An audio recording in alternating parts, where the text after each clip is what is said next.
Hello guys, welcome to my YouTube channel Adhikari's Gurukul. আজকে আমরা ভারতের ইতিহাসের খুব একটা ইম্পর্ট্যান্ট চ্যাপ্টার, যেটা হচ্ছে স্বাধীনতা সংগ্রাম। এখান থেকে কিন্তু পরীক্ষায় প্রশ্ন আসে, ঠিক আছে? তো সেইখান থেকে কয়েকটা ইম্পর্ট্যান্ট প্রশ্ন নিয়ে আলোচনা করব, ঠিক আছে? চলো যা দেখো, প্রথম প্রশ্ন, কে ভারতের জাতীয় কংগ্রেস প্রতিষ্ঠা করে? Umeshchandra Banerjee, Michael Hume, Alan Octavian Hume নাকি মহাত্মা গান্ধী? এখানে অ্যান্সার হয়ে যাবে, দেখো, অ্যালান অক্টোভিয়ান হিউম। ঠিক আছে, অ্যালান অক্টোভিয়ান হিউম 1885 সালে প্রথম জাতীয় কংগ্রেস প্রতিষ্ঠা করে। জাতীয় কংগ্রেসের প্রথম সভাপতি কে? উমেশচন্দ্র ব্যানার্জি। ঠিক আছে, এবার দেখো, জাতীয় কংগ্রেসের প্রথম অধিবেশন কোথায় বসে? তখন অ্যান্সার হয়ে যাবে কোথায়? বোম্বেতে বসে। বোম্বে কোথায়? গোকুল দাস তেজপাল সংস্কৃত কলেজে। ওকে, পরের প্রশ্ন দেখো, ইন্ডিয়ান অ্যাসোসিয়েশনের প্রতিষ্ঠাতা কে? দাদাভাই নৌরোজি, তিলক, রামমোহন রায় নাকি সুরেন্দ্রনাথ ব্যানার্জি? এখানে অ্যান্সার হয়ে যাবে সুরেন্দ্রনাথ ব্যানার্জি। ঠিক আছে, সুরেন্দ্রনাথ ব্যানার্জি একটা বই লেখে, তার নাম হচ্ছে দ্য নেশন। এটা কিন্তু পরীক্ষায় দিয়ে দেয়, নেশন অফ মেকিং। ওকে, তারপরে দেখো এখানে কি দিয়েছে, দাদাভাই নৌরোজি। দাদাভাই নৌরোজি কি?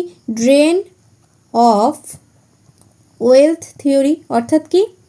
সম্পদের বহির্গমন তত্ত্ব। এইটা তিনি কি করেছিলেন? দিয়েছিলেন, তাই তো? দাদাভাই নৌরোজি একটা বই লিখেছিল, ইম্পর্টেন্ট বই। কি বই বলো তো? The poverty of un-British rule in India. ঠিক আছে, এই বইটা লিখেছিল কে? দাদাভাই নৌরোজি। বাল গঙ্গাধর তিলক, ইনি কি করেছিল? শিবাজি আর গণপতি উৎসব চালু করেছিল। তিলক কেশরী পত্রিকা চালু করেছিল। কি পত্রিকা বললাম? কেশরী পত্রিকা চালু করেছিল তিলক। রামমোহন রায় 1830 সালে কি করেছিল? ব্রাহ্ম সমাজ তৈরি করেছিল। কি সমাজ বললাম বলো? ব্রাহ্ম সমাজ তৈরি করেছিল। আর 1815 সালে কি করে? আত্মীয় সভা প্রতিষ্ঠা করে। কি বললাম বলো?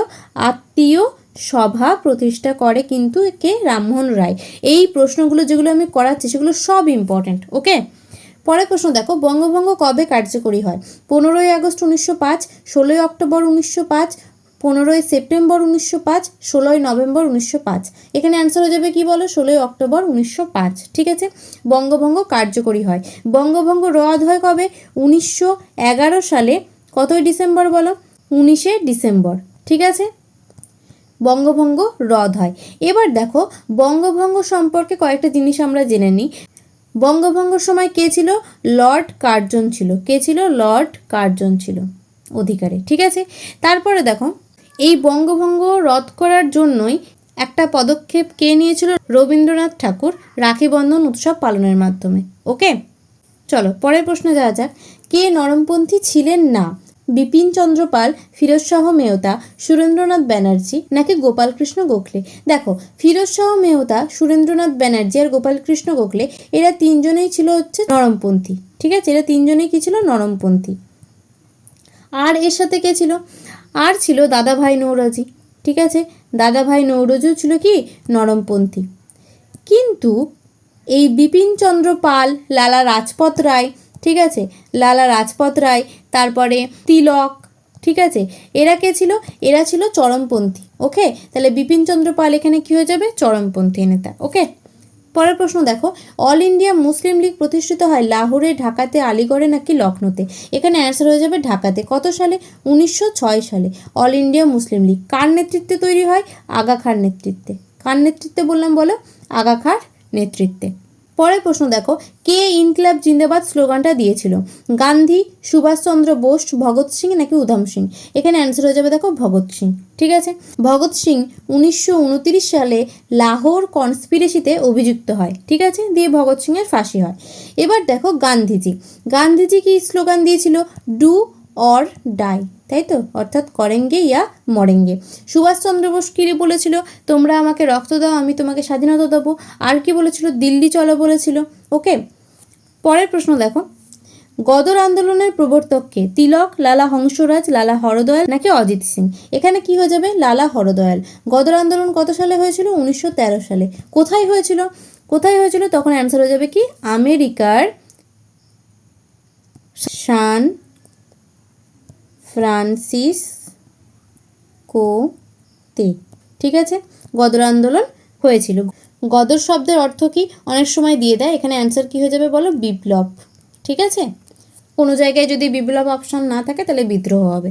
ওকে, পরের প্রশ্ন দেখো, বারীন্দ্র কুমার ঘোষ কোন বিপ্লবী সমিতির সাথে যুক্ত ছিল?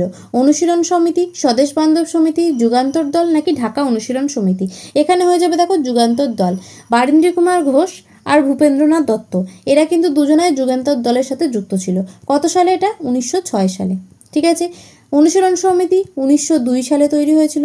কে করেছিল? সতীশচন্দ্র বসু। কি বললাম? সতীশচন্দ্র বসু। ওকে।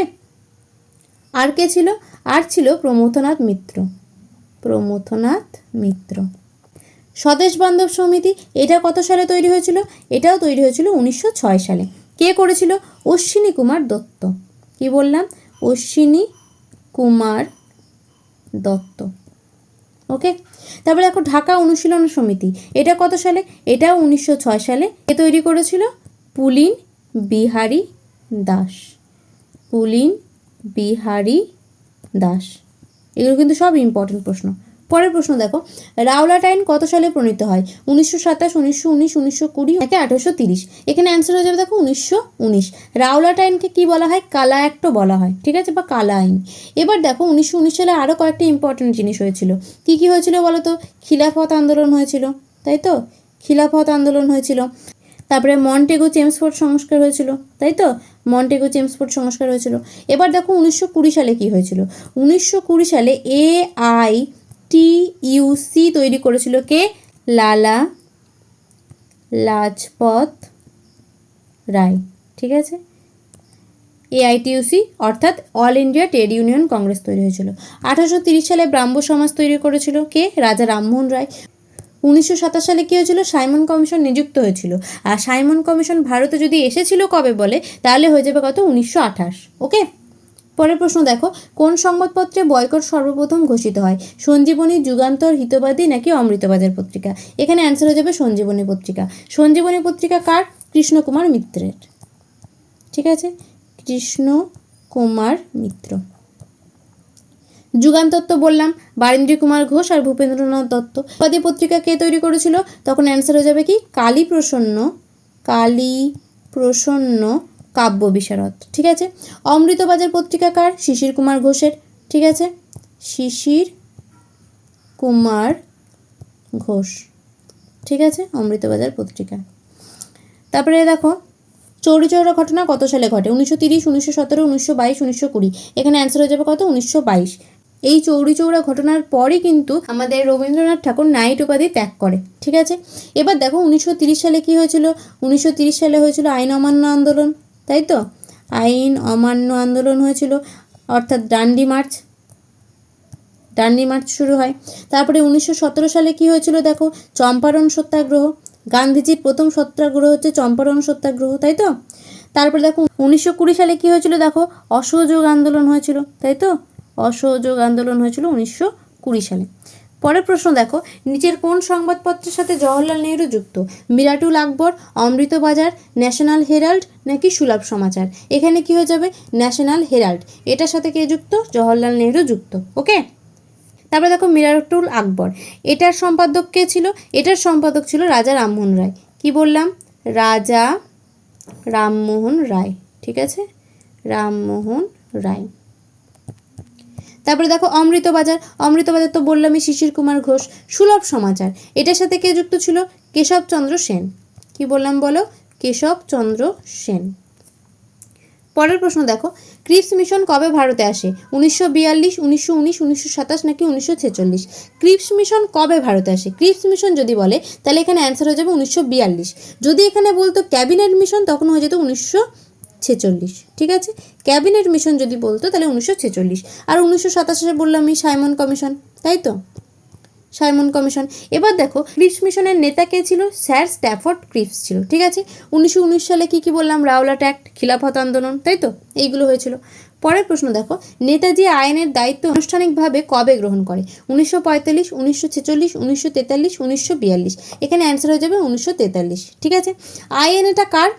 Indian National Army. কার তৈরি করা? রাসবিহারী বসুর। কার তৈরি করা বললাম বলো? রাসবিহারী বসুর। ঠিক আছে।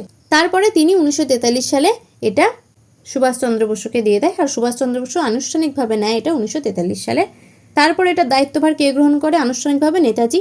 সালে 1943 সালে 25শে আগস্ট এটা গ্রহণ করে। ঠিক আছে। নেতাজি আন্দামানের নাম দেন হচ্ছে, আন্দামান, এটা কিন্তু পরীক্ষায় আসে। ঠিক আছে। আন্দামানের নাম দেন শহীদ দ্বীপ, কি বললাম, শহীদ দ্বীপ। আর নিকোবরের নাম দেন স্বরাজ দ্বীপ, নিকোবরের নাম দেন স্বরাজ দ্বীপ। ঠিক আছে। কার নাম দেন? নিকোবরের। ওকে। পরের প্রশ্ন দেখো, ভারতের লৌহ মানব কাকে বলে? সর্দার বল্লভভাই প্যাটেল, লালা লাজপত রায়, বিপিনচন্দ্র পাল নাকি সুভাষচন্দ্র বোস? এখানে আনসার হয়ে যাবে দেখো সর্দার বল্লভভাই প্যাটেলকে লৌহ মানব বা আয়রন ম্যান বলা হয়। ঠিক আছে। লালা লাজপত রায়কে কি বলা হয়? পাঞ্জাব কেশরী। কি বললাম বলো? পাঞ্জাব কেশরী বলা হয়। ঠিক আছে। তারপরে দেখো বিপিনচন্দ্র পাল, এনাকে কি বলা হয়? বাংলার বার্ক, বাংলার বার্ক বলা হয় হচ্ছে বিপিনচন্দ্র পালকে। সুভাষচন্দ্র বোসকে কি বলা হয়? সবাই জানি আমরা, নেতাজি, তাই না? তো আজকে এটুকু পর্যন্তই। তো আশা করি তোমাদের ভিডিওটা খুবই ভালো লেগেছে। একটা লাইক করো, শেয়ার করো, কমেন্ট করো, আর আমাদের চ্যানেলে যদি নতুন হয়ে থাকো চ্যানেলটাকে অবশ্যই সাবস্ক্রাইব করে দাও। আর আমাদের টেলিগ্রাম চ্যানেলে যদি যুক্ত হতে চাও অবশ্যই যুক্ত হয়ে যাও, কারণ এই পিডিএফগুলো কিন্তু আমি ওখানেই দেবো। তো তোমরা অবশ্যই সেখানে যুক্ত হয়ে যাও। আর তাছাড়া সেখানে কিন্তু ডেলি কুইজেরও ব্যবস্থা আছে, তো তোমরা ডেলি কুইজও অ্যাটেন্ড করতে পারবে। ঠিক আছে। Thank you.